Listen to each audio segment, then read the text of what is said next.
إن الحمد لله نحمده ونستعينه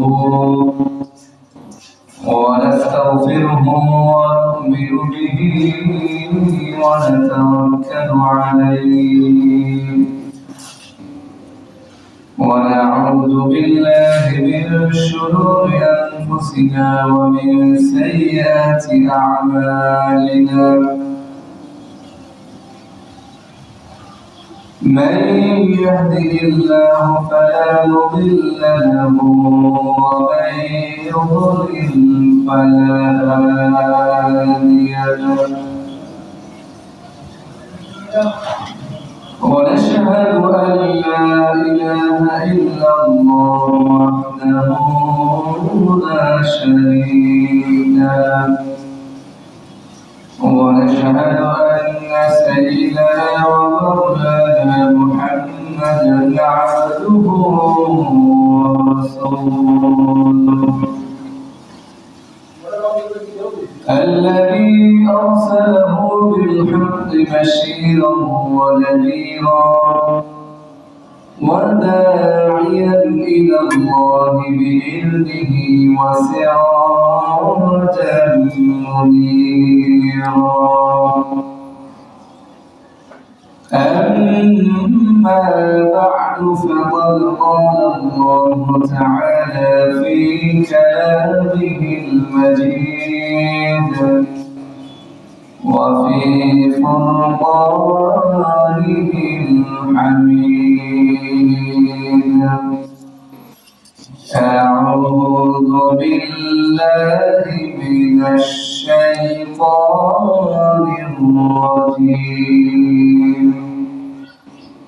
بسم الله الرحمن الرحيم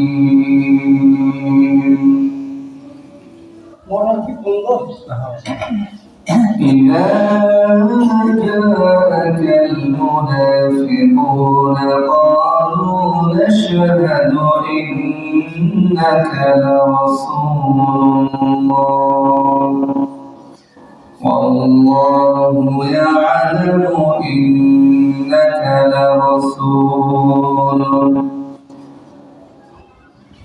والله يشهد إن المنافقين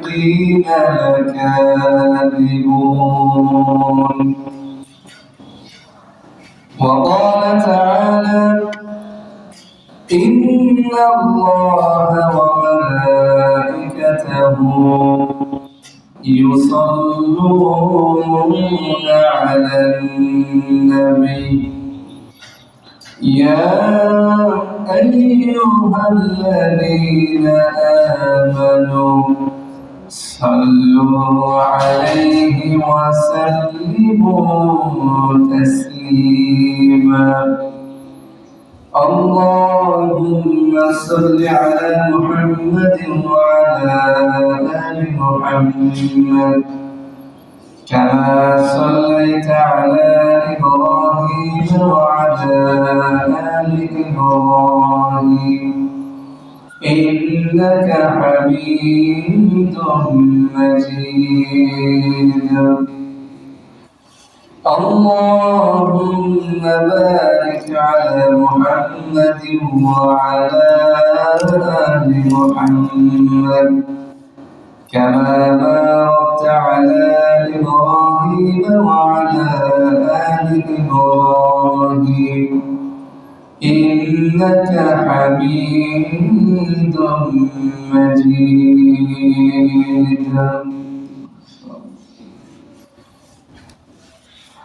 الحمد لله আল্লাহ রাব্বুল আলামিনের দরবারে লাখ কোটি শুকর ও সুজুদ যে মহান রব্বুল আলামিন আমাদেরকে পবিত্র জুমার দিনে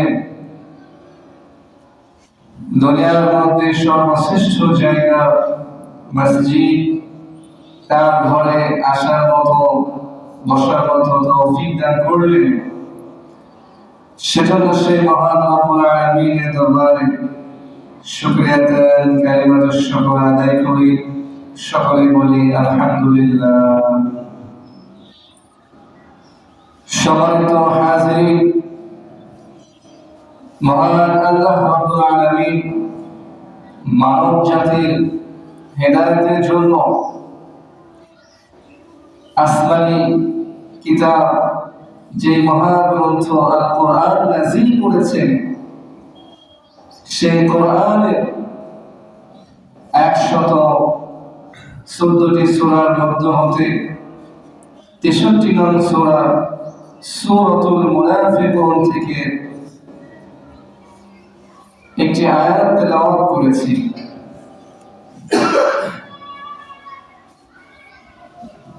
সূরাতুল মুনাফিকুন সূরাটি 11টি আয়াত বিশিষ্ট, 2টা রুকু রয়েছে। আর যেহেতু এই সূরাটি হিজরতের পরে নাযিল হয়েছে, সেজন্য এই সূরাটি হলো মাদানী। এই সূরাটি মাদানী অর্থাৎ মদিনায় অবতীর্ণ হয়েছে।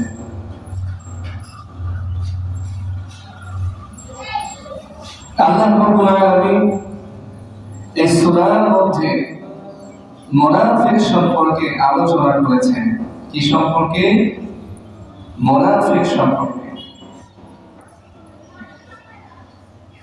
সূরার শুরুতেই আল্লাহ তাআলা বলেন, ইযা জাআকাল মুনাফিকুন ক্বালু নাশহাদু ইন্নাকা লারাসূলুল্লাহ।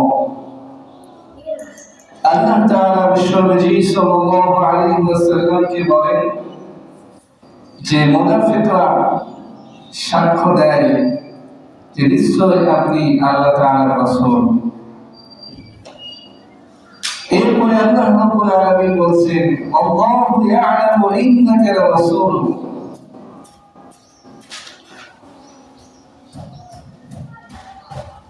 আল্লাহ তাআলা জানেন যে নিশ্চয় আপনি তার রাসূল। আল্লাহু ইয়াশহাদু ইন্নাল মুনাফিকিনা লাকাযিবুন। তবে মুনাফিকরা মিথ্যাবাদী, তারা সত্যবাদী নয়। এইভাবে সূরাটি শুরু হয়েছে। সম্মানিত উপস্থিতি, মুনাফিক সম্প্রদায় এটা আল্লাহ তাআলার সৃষ্টির মধ্যে একটি নিকৃষ্ট সৃষ্টি। এই মুনাফিক এটা হিন্দু থেকে হয় না, মুনাফিক এটা বৌদ্ধ থেকে হয় না, এটা খ্রিস্টান থেকেও হয় না, বরং মুনাফিক হয় মুসলমানদের থেকে। কাদের মধ্য থেকে? মুসলমানদের থেকে মুনাফিক হয়। মুনাফিকরা এমন একটা জাতি, তারা বলে আমান্না বিল্লাহ, আমরা আল্লাহর উপর ঈমান এনেছি। হিন্দুরা বলে না যে আমান্না বিল্লাহ, বৌদ্ধরা বলে না আমান্না বিল্লাহ, খ্রিস্টানরা বলে না আমান্না বিল্লাহ, কিন্তু মুনাফিকরা বলে যে আমান্না বিল্লাহ, আমরা ঈমান এনেছি। কিন্তু আল্লাহ রাব্বুল আলামিন বলেন, মুনাফিকরা যতই বলুক আমান্না বিল্লাহ, আমরা ঈমান এনেছি, তারপরেও তারা মুমিন নয়। এটা আল্লাহ তাআলা বলেছেন। মুনাফিকরা আমান্না বললেও, আল্লাহর উপর ঈমান এনেছি, তারা যদিও বলুক না কেন, আল্লাহ তাআলা বলেন তারা মুমিন নয়। তারা কি নয়? মুমিন নয়। আল্লাহ রাব্বুল আলামিন সেই কথাই বলেন, وَمِنَ النَّاسِ مَن يَقُولُ آمَنَّا بِاللَّهِ وَبِالْيَوْمِ الْآخِرِ وَمَا هُمْ بِمُؤْمِنِينَ। বলে না আমান্না বিল্লাহ, কোন বৌদ্ধ বলে না আমান্না বিল্লাহ, কোন খ্রিস্টান বলে না আমান্না বিল্লাহ, কিন্তু মুনাফিকরা বলে আমান্না বিল্লাহি ওয়া বিল ইয়াউমিল আখির, আমরা আল্লাহর উপর এবং আখিরাতের উপর ঈমান এনেছি। আল্লাহ রাব্বুল আলামিন বলেন বান্দারে তারা যতই বলুক না কেন যে তারা আল্লাহর উপর ঈমান এনেছে, আখিরাতের উপর, পরকালের উপর ঈমান এনেছে, তারা যতই বলুক না কেন ওয়ালা হুম বিমুমিনিন, তারা কখনোই মুমিন নয়, তারা মুমিন নয়। এখানে প্রশ্ন আসে যে তারা তো স্বীকার করছে যে আমরা আল্লাহর উপর ঈমান এনেছি, পরকালের উপর ঈমান এনেছি, তারপরেও আমরা কেন মুমিন নয়, তারা কেন মুমিন নয়? এই প্রশ্ন আসে না, আসে না? এই প্রশ্নটা আসে। আল্লাহ রাব্বুল আলামিন বলছে তারা স্বীকার করার পরেও তারা কেন মুমিন নয়? আল্লাহ তাআলা উত্তর দিচ্ছে। আল্লাহ রাব্বুল আলামিন বলেন ফি কুলুবিহিম মারাদুন ফাযাদাহুমুল্লাহু মারাদান। আল্লাহ রাব্বুল আলামিন বলেন তারা যতই মুখে স্বীকার করুক, তারা যতই মুখে বলুক যে আমরা ঈমান এনেছি, বিশ্বাস স্থাপন করেছি, এরপরেও তারা মুমিন নয়। এর কারণ হলো তাদের অন্তরের মধ্যে ব্যাধি রয়েছে, তাদের অন্তরের মধ্যে রোগ রয়েছে। হাতের মধ্যে যদি রোগ হয় চিকিৎসার মাধ্যমে নির্ণয় করা যায়, শরীরের মধ্যে যদি রোগ হয় সেটা নির্ণয় করা যায়, কিন্তু মানুষের অন্তরে যদি রোগ হয় সেটা দেখা যায় না। অন্তরের রোগ দেখা যায় না। আল্লাহ রাব্বুল আলামিন এটাই বলছেন তাদের অন্তরের মধ্যে রোগ আছে, ব্যাধি আছে, এই জন্য তারা মুমিন নয়। তারা বিশ্বাস, তাদের স্বীকারোক্তি থাকার পরেও তারা মুমিন নয়, কারণ তাদের অন্তরে সমস্যা।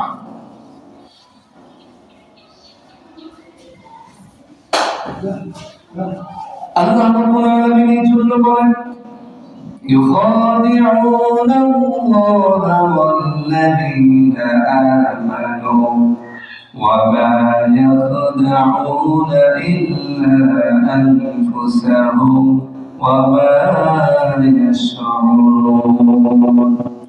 আর যারা মুনাফিক, যাদের অন্তরের মধ্যে নিফাক হয়েছে, যারা মুনাফিক হয়ে গেছে, আল্লাহ তাআলা বলেন এরা আল্লাহকে এবং মুমিনদেরকে ধোঁকা দেয়, আল্লাহকে ধোঁকা দেয়, মুমিনদেরকে ধোঁকা দেয়।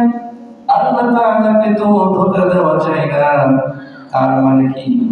তার মানে হলো ওয়ামা ইয়াখদাউনা ইল্লা আনফুসাহুম, তারা নিজেরাই নিজেদেরকে ধোঁকা দেয়। ওয়ামা ইয়াশউরুন, এটা তারা বুঝতে পারে না। আল্লাহকে ধোঁকা দিতে গিয়ে তারা নিজেরাই নিজেদেরকে ধোঁকা দেয়। এরা হলো মুনাফিক। এই পৃথিবীতে যত মানুষ রয়েছে সমস্ত মানুষগুলো চার দলে বিভক্ত। কয় দলে? চার দলে। এক নম্বর হলো মুশরিক, দুই নম্বর মুলহিদ, তিন নম্বর মুমিন, চার নম্বর মুনাফিক। এই চার দলের বাইরে আর কোন মানুষ নাই। এক নম্বরে মুশরিক, যারা আল্লাহ তাআলার সাথে শিরক করে, বহু খোদায় বিশ্বাসী। দুই নম্বরে মুমিন, যারা হলো নাস্তিক, যারা আল্লাহকে পরকালের প্রতি বিশ্বাস স্থাপন করে না। তারা বলে আমরা চোখে যা দেখি না তা বিশ্বাস করি না। কিন্তু তাদেরকে যদি বলা হয় যে তোমার দাদার যে দাদা ছিল এটা তুমি কিভাবে বিশ্বাস করো, তাকে তো তুমি দেখো না, শুনে শুনে তো বিশ্বাস করো, তখন তারা আর উত্তর দিতে পারে না। তাদেরকে যদি বলা হয় গোলাপ ফুলের যে সুন্দর ঘ্রাণ আছে সেটা তো দেখা যায় না, সেটাকে তোমরা কিভাবে বিশ্বাস করো? আল্লাহ তাআলার পক্ষ থেকে এত সুন্দর বাতাস প্রবাহিত করে, সেই বাতাস তো দেখা যায় না, এটাকে তোমরা কিভাবে বিশ্বাস করো? তারা কোনো উত্তর দিতে পারবে না। যাই হোক, 2 নম্বর হলো নাস্তিক, যারা আল্লাহকে বিশ্বাস করে না, পরকালকে বিশ্বাস করে না। 3 নম্বরে হলো মুমিন, 4 নম্বরে হলো মুনাফিক। আল্লাহ রাব্বুল আলামিন কিয়ামতের ময়দানে এই 4 দলের সমস্ত মানুষকে আল্লাহ তাআলা একত্রিত করবেন, জড়ো করবেন হাসরের ময়দানে। পূর্বে যারা এসেছিল, এখন যারা আছে, পরবর্তীতে যারা আসবে, সকলকে আল্লাহ রাব্বুল আলামিন হাসরের ময়দানে উপস্থিত করবেন, একত্র করবেন। একত্র করার পরে আল্লাহ রাব্বুল আলামিন জান্নাতকে দূরেও রাখবেন না, কাছেও রাখবেন না, একটা কাছাকাছি জায়গায় রাখবেন। আর জাহান্নামকে 70,000 শিকলে বেঁধে 70,000 ফেরেশতার মাধ্যমে হাসরের ময়দানে টেনে নিয়ে আসা হবে। এরপরে আল্লাহ রাব্বুল আলামিন সেই জাহান্নামের উপর দিয়ে কায়েম করবেন পুলসিরাত। পুলসিরাত প্রতিষ্ঠা করবেন এবং পুলসিরাতের এই মাথায় থাকবে জাহান্নাম আর শেষে থাকবে জান্নাত। সেদিন আমাদেরকে সেই পুলসিরাত পার হয়ে জান্নাতে যেতে হবে। যারা যেতে পারবে না তারা জাহান্নামের মধ্যে পড়ে যাবে। আল্লাহ রাব্বুল আলামিন যত মানুষ সৃষ্টি করেছেন, যত ধরনের মানুষকে আল্লাহ তাআলা তৈরি করেছেন, সকলেই জান্নাতে যেতে পারবে না। শুধুমাত্র এক শ্রেণীর মানুষ জান্নাতে যেতে পারবে, যারা হলো মুমিন। মুমিন ছাড়া কেউ জান্নাতে যেতে পারবে না। আল্লাহ রাব্বুল আলামিন সেই দিন জাহান্নামের উপর দিয়ে পুলসিরাত কায়েম করবে। সেই পুলসিরাত যা তরবারির চাইতেও ধারালো, অন্ধকারাচ্ছন্ন জায়গা, আলোর সাহায্যে সেদিন পার হতে হবে। মুমিনদের কাছে থাকবে আলো, মুমিনদের কাছে নূর থাকবে। সেই নূরের আলোয় মুমিনগণ সেই পুলসিরাত পার হয়ে জান্নাতের মধ্যে চলে যাবে। পিছন থেকে মুনাফিকরা বলবে, তোমাদের কাছে তো নূর আছে, তোমাদের কাছে তো আলো আছে, আমরা তো তোমাদের বন্ধু ছিলাম, তোমাদের কাছে মানুষ ছিলাম, একসাথে বসে কত গল্প করেছি, খেলেছি, দোকানে বসে আড্ডা দিয়েছি। আজকে তোমাদের কাছে নূর আছে, আলো আছে, সেই নূর, সেই আলোর সাহায্যে তোমরা পুলসিরাত পার হয়ে জান্নাতের মধ্যে চলে যাচ্ছ, আমাদেরকে একটু আলো দাও। উনজুরুনা নাকতাবিস মিন নূরিকুম, তোমাদের আলো একটু দাও, সেই আলোর সাহায্যে আমরা পার হয়ে জান্নাতে চলে যাই। মুমিনরা সেদিন বলবে, ইন্নারজিউ ওয়ারাআকুম ফাতাবিসু নূরা, তোমরা ওয়ারাআকুম ফাতাবিসু নূরা, তোমরা আবার দুনিয়াতে চলে যাও, সেখান থেকে তোমরা নূর নিয়ে এসো, আমরা তোমাদেরকে নূর দিতে পারবো না। সেই দিন মুনাফিকরা সেই পুলসিরাত পার হতে গিয়ে জাহান্নামের মধ্যে পড়ে যাবে। জাহান্নামের মধ্যে হবে তাদের অবস্থান। জাহান্নাম শুধু নয়, আল্লাহ রাব্বুল আলামিন বলেন, ইন্নাল মুনাফিকিনা ফিদ দারকিল আসফালি মিনান নার। আল্লাহ রাব্বুল আলামিন বলেন, সেদিন যারা মুনাফিক রয়েছে তারা শুধু জাহান্নামে নয়, বরং জাহান্নামের তলদেশে, যেখানে সবচাইতে বেশি আযাব দেওয়া হয়, সেখানে তারা অবস্থান করবে। সেখানে তারা অবস্থান করবে। মুনাফিকরা যারা মুনাফিক হয়ে গেছে, নিফাক যাদের অন্তরের মধ্যে রয়েছে, তারা কোথায় থাকবে? জাহান্নামের তলদেশে। শুধু জাহান্নামে নয়, বরং জাহান্নামের তলদেশে, যেখানে সবচেয়ে বেশি আযাব দেওয়া হয়, গজব দেওয়া হয়। আল্লাহ রাব্বুল আলামিন বিশ্বনবী সাল্লাল্লাহু আলাইহি ওয়াসাল্লামকে বলেন, বাশশিরিল মুনাফিকিনা বিআন্না লাহুম আযাবান আলীমা। আল্লাহ রাব্বুল আলামিন বলেন, নবীজি আপনি মুনাফিকদেরকে আমার জাহান্নামের যন্ত্রণাদায়ক আযাবের সুসংবাদ দিয়ে দাও। যন্ত্রণাদায়ক আযাবের সুসংবাদ দাও। আযাব কি কখনো সুসংবাদ হতে পারে? সুসংবাদ হতে পারে না। এরপরে আল্লাহ তাআলা কেন বললেন যে যন্ত্রণাদায়ক আযাবের সুসংবাদ দিয়ে দাও? এর কারণ হলো, একটা ছোট বাচ্চা যখন দুষ্টুমি করে, মা তখন বলে তোর বাবা আসো, তোকে মজা দেখানো হবে। ঠিক সেভাবেই আল্লাহ রাব্বুল আলামিন বলছেন তাদেরকে সুসংবাদ দাও, অর্থাৎ তাদের মজা দেখানো হবে। জাহান্নামের আযাব কি পরিমাণ যন্ত্রণাদায়ক, কষ্টদায়ক। এই মুনাফিক দেখা যায় না, এই মুনাফিক চেনা যায় না। হিন্দু দেখে চেনা যায়, খ্রিস্টান দেখে চেনা যায়, বৌদ্ধ দেখে চেনা যায়, কিন্তু মুনাফিক দেখে চেনা যায় না। বিশ্বনবী সাল্লাল্লাহু আলাইহি ওয়াসাল্লাম নিজেও চিনতে পারেন নাই যতক্ষণ পর্যন্ত আল্লাহ তাআলা তাকে না চিনিয়ে দিয়েছেন। যতক্ষণ পর্যন্ত আল্লাহ তাআলা তাকে না চিনিয়েছেন ততক্ষণ পর্যন্ত নিজেও মুনাফিকদেরকে চিনতে পারেন নাই। মদিনার মধ্যে 370 জন মুনাফিক ছিল। কতজন? 370 জন। 300 জন ছিল পুরুষ আর 70 জন ছিল নারী। এই 370 জনের মধ্যে নেতা ছিল আব্দুল্লাহ ইবনে উবাই ইবনে সুলুল। আব্দুল্লাহ ইবনে উবাই ইবনে সুলুল, এই আব্দুল্লাহ ইবনে উবাই ইবনে সুলুল মুনাফিক নেতা। সে বিশ্বনবী সাল্লাল্লাহু আলাইহি ওয়াসাল্লামের মতো দাঁড়িয়ে রেখেছে, পাগড়ি পরেছে, রাসূলের পিছনে 10 বছর নামাজ আদায় করেছে।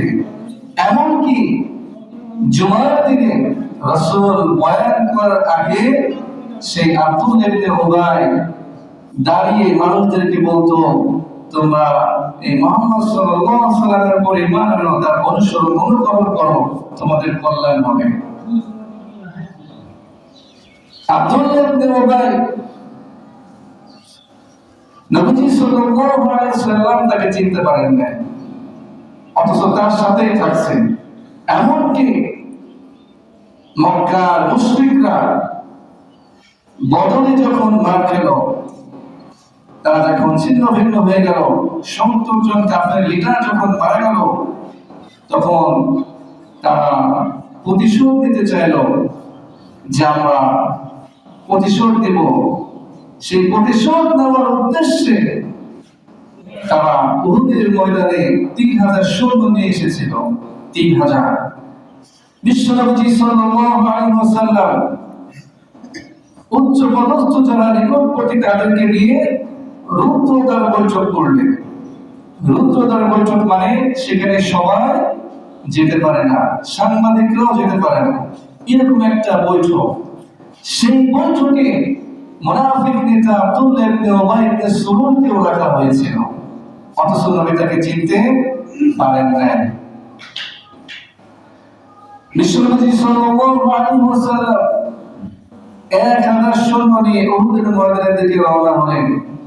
3000 মুশরিকদেরকে কিভাবে মোকাবেলা করা যায়, থামানো যায়, এই 1000 সৈন্যের মধ্যে 300 সৈন্য নেতা বানিয়ে দেওয়া হয়েছিল আব্দুল্লাহ ইবনে উবাই ইবনে সুলুলকে, মুনাফিক নেতাকে। এই মুনাফিক নেতা উহুদের ময়দানের দিকে রওনা হওয়ার কিছুক্ষণ পরে একটা বাহানা করে 300 জন সৈন্য নিয়ে চলে এসেছিল। বিশ্বনবী সাল্লাল্লাহু আলাইহি ওয়াসাল্লাম 700 সৈন্য নিয়ে উহুদের ময়দানে গিয়েছিলেন এবং সেখানে 70 জন মুসলমান সাহাবায়ে কেরাম শহীদ হয়েছেন। রাসূলের দান্দান মোবারক শহীদ হয়েছে, রাসূলের মাথার মধ্যে কড়া প্রবেশ করেছে, ফিনকি দিয়ে রক্ত বের হয়েছে। সেখানে মুসলমানেরা মার খেয়েছে। রাসূলের আপন চাচা হামজাকে খণ্ড করা হয়েছে, সেখানে মার খেয়েছিল। মুসলমানদের সবচেয়ে বড় ক্ষতি যারা করছে তারা হলো মুনাফিক। মুনাফিকরা ইসলামের সবচেয়ে বেশি ক্ষতি করেছে।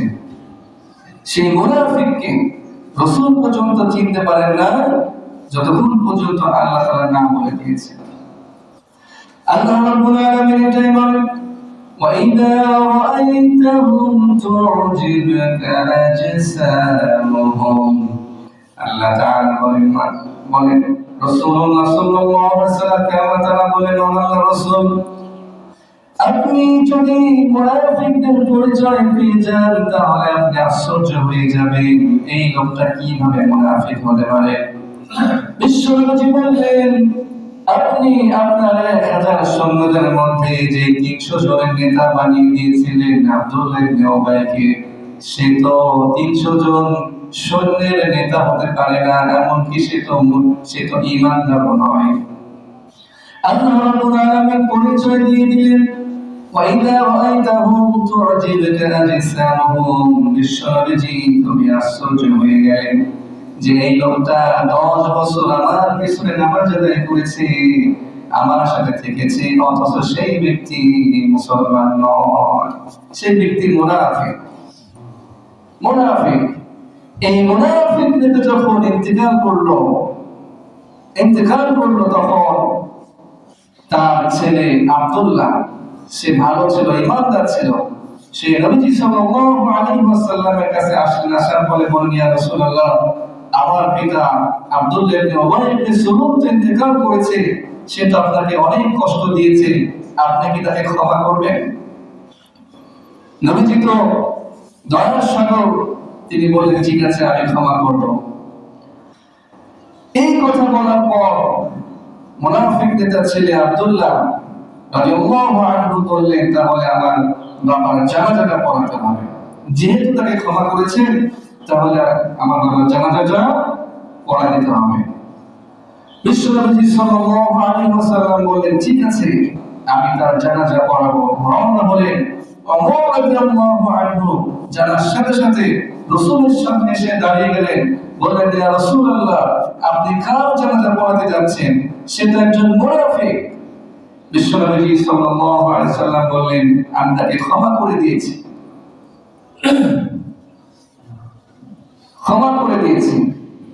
আল্লাহ তাআলা আয়াত নাযিল করলেন। আল্লাহ রাব্বুল আলামিন বললেন, ইস্তাগফির লাহু আও লা তাস্তাগফির লাহুম ইন তাস্তাগফির লাহুম 70 মাররাতান ফালা ইয়াগফিরুল্লাহু লাহুম। আল্লাহ রাব্বুল আলামিন বিশ্বনবী সাল্লাল্লাহু আলাইহি ওয়াসাল্লামকে বলেন, ইয়া রাসূলুল্লাহ, আপনি একবার নয়, দুইবার নয়, 70 বারও যদি আপনি তাকে ক্ষমা করে দেন, আমি আল্লাহ তাআলা তাকে ক্ষমা করব না। মুনাফিকের কোনো ক্ষমা নাই।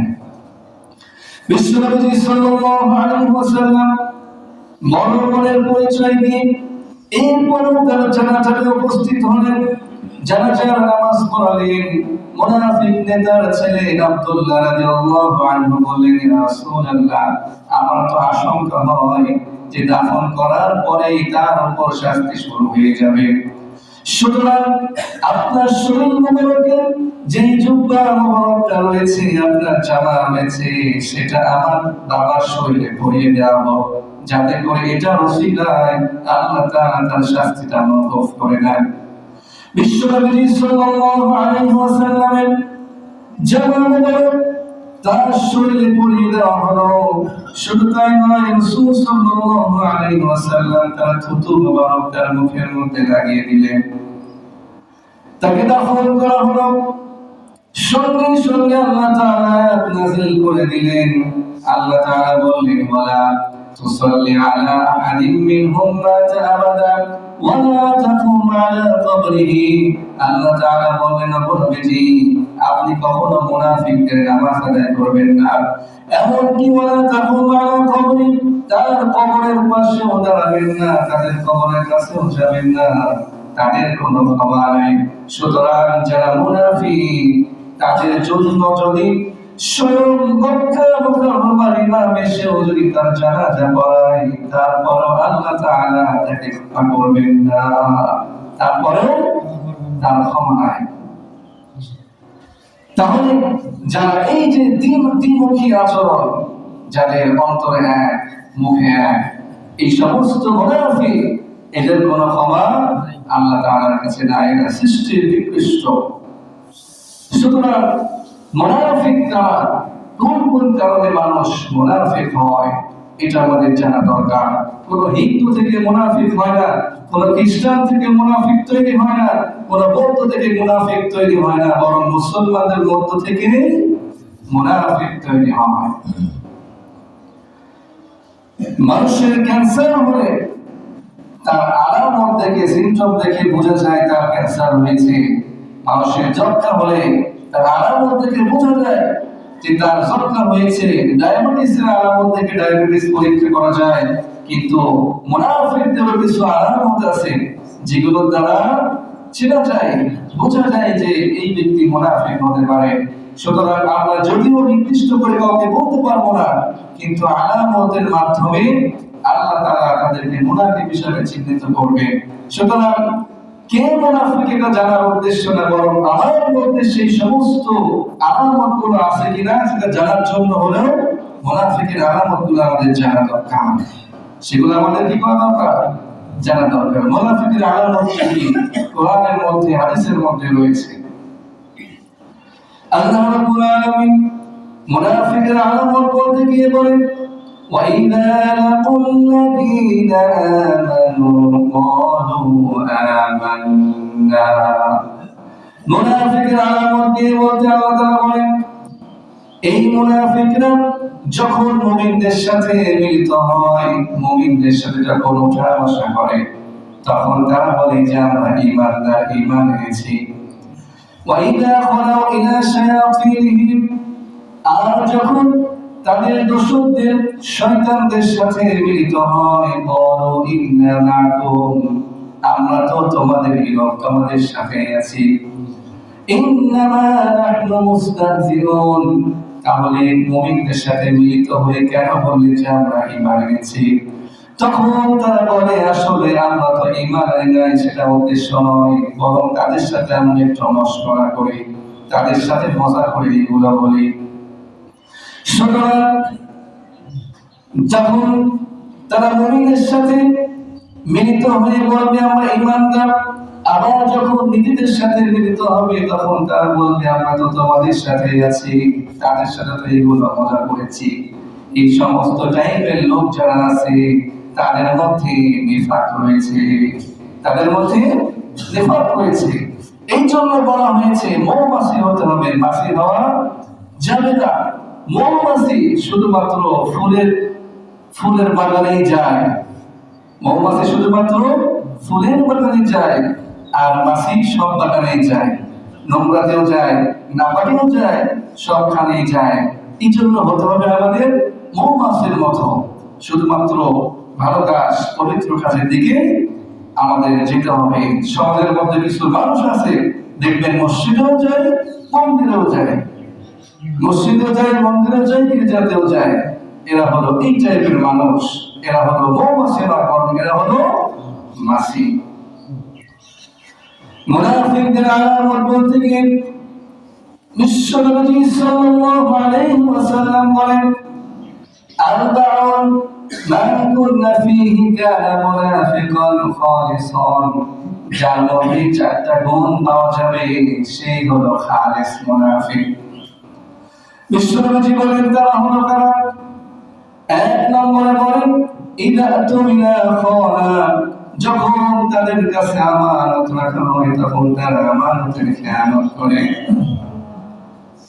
ওয়া ইদা হাদাসা কাযাবা, যখন তারা কথা বলে শুধুমাত্র মিথ্যা কথাই বলতে থাকে, সত্য কথা বলে না, বরং মিথ্যার উপর প্রতিষ্ঠিত হয়ে যায়, মিথ্যা কথা তারা বলতেই থাকে।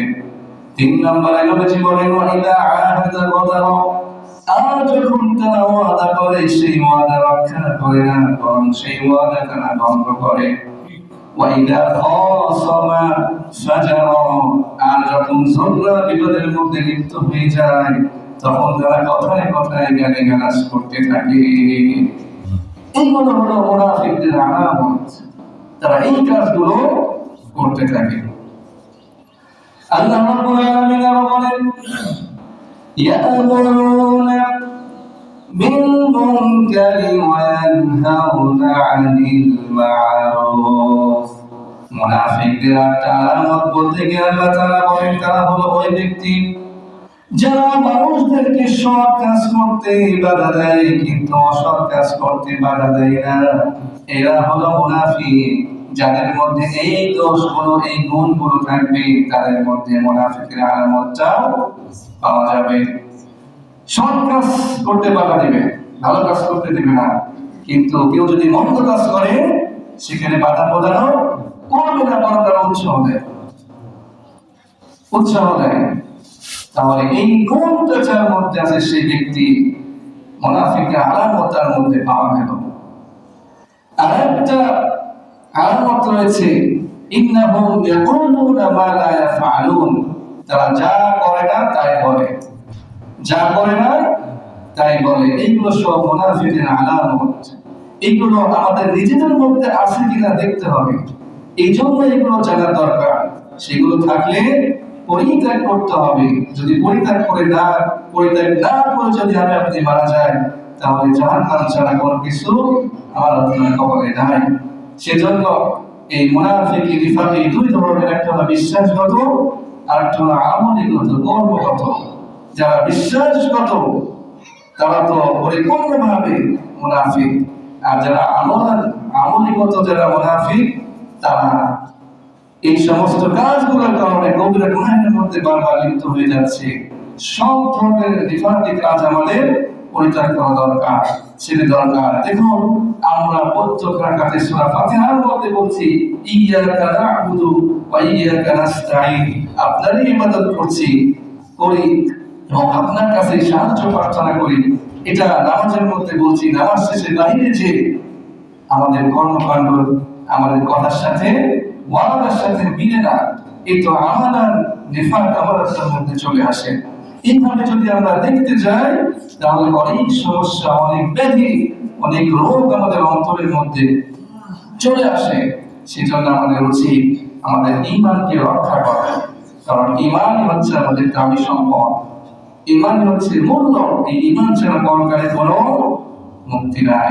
আল্লাহ তাআলা আমাদের সবাইকে আমাদের ঈমানকে হেফাজত করার তৌফিক দান করুন। ওয়া আখিরু দাওয়ানা আলহামদুলিল্লাহি রাব্বিল আলামিন। যারা সুন্নাত করে